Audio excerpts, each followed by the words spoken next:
కొంతమంది అవసరం ఉన్నప్పుడే ప్రార్థనలో వస్తారు. కొంతమంది సంఘస్థులు ఆదివారం నాడు కూడా పనులకు పోతున్నారు. మందిరం మానేసి కొన్ని ఏళ్ళు అయిపోయింది. ఇప్పుడు 2 ఏళ్ళు 3 ఏళ్ళు అయిపోతుంది. మందిరానికి వస్తలేరు.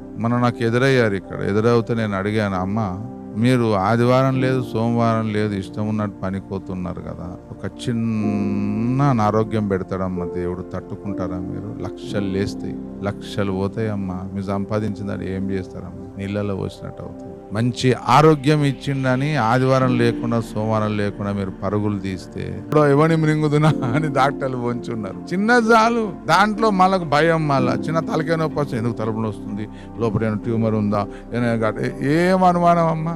మీ అనుమానాన్ని డాక్టర్ గారు క్యాచ్ చేసుకుంటారు. అవునమ్మా నీకు అట్లా అనిపిస్తుందా, నేను వెంటనే సిటీ స్కాన్ చేయించాను, 8,000 ఓడిసేయండి. సిటీ స్కాన్కి 8,000, నీ అనుమానానికి 8,000. అదే నువ్వు దేవుని పనికి ఇస్తే గొప్పగా దీవించబడతావు, ఆశీర్వదించబడతావు.